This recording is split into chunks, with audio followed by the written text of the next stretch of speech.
मुरादाबाद पहुंचे सपा सांसद आदित्य यादव ने बीजेपी पर जमकर निशाना साधा। वो बीजेपी पर जमकर निशाना साधते हुए नजर आए। लोकतंत्र में बुलडोजर चलाना तानाशाही की निशानी है। आदित्य यादव ये कहते हैं कि बुलडोजर जो है वो तानाशाही की निशानी है।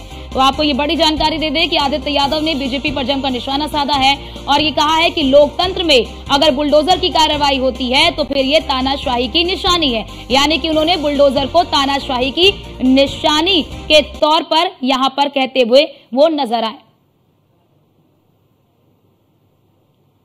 तो मुरादाबाद उसका पूरी तरीके से मुझे संज्ञान नहीं, जब मैं संज्ञान ले सकूंगा तभी उसका स्पष्ट तरीके से बात करूंगा। एक एक करके कई सपा नेताओं पे देखिए, ये सारे मुकदमे जो हो रहे हैं राजनीतिक द्वेष से होते हैं और जो मुकदमे की खास करके आप बात कर रहे हैं इसकी जानकारी हम लेके इसके ऊपर स्पष्ट बात रख पाएंगे। अभी हम लोग जो के कार्यक्रम में हैं, सुबह से चल रहा हूँ दौरे पे, तो मुझे इस बारे में पूरा ज्ञान नहीं है।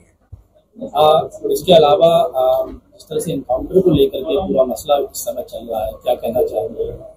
देखिए, एनकाउंटर को लेके पूरी तरीके से समाजवादी पार्टी का और राष्ट्रीय आदरणीय अखिलेश यादव जी का स्पष्ट इस पे स्टैंड है हमारी पार्टी का कि जिस तरीके से ये राजनीतिक द्वेष देखते हुए ये सारी घटनाएं हो रही हैं, अगर सजा मिलनी है, न्यायपालिकाएं सजा देंगी। किन परिस्थितियों में एनकाउंटर इस प्रदेश के अंदर हुए हैं, पुलिस पे भी सवालिया निशान हमेशा उठता रहा है और सुप्रीम कोर्ट भी खुद ही कहता है कि जो एनकाउंटर होते हैं उनकी भी जांच होनी चाहिए कि वो एनकाउंटर किस तरीके से हुए हैं।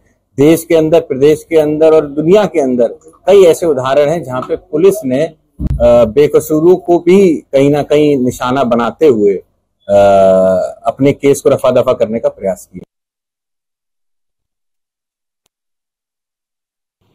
जो ये यानी कई मुद्दों पर वो बोलते हुए नजर आए। उन्होंने एनकाउंटर पर भी बोला, उन्होंने बुलडोजर पर भी बोला और तमाम मुद्दों पर उन्होंने अपनी जो प्रतिक्रिया है वो दी। और साफ तौर पर बुलडोजर को लेकर उन्होंने एक बड़ा बयान दिया। बुलडोजर को लेकर वो ये कहते हुए नजर आए कि बुलडोजर जो है वो तानाशाही की निशानी है। और जब उनसे एनकाउंटर पर पूछा गया, मंगेश यादव के एनकाउंटर पर पूछा गया, तो उस पर भी अपनी प्रतिक्रिया देते हुए नजर आए।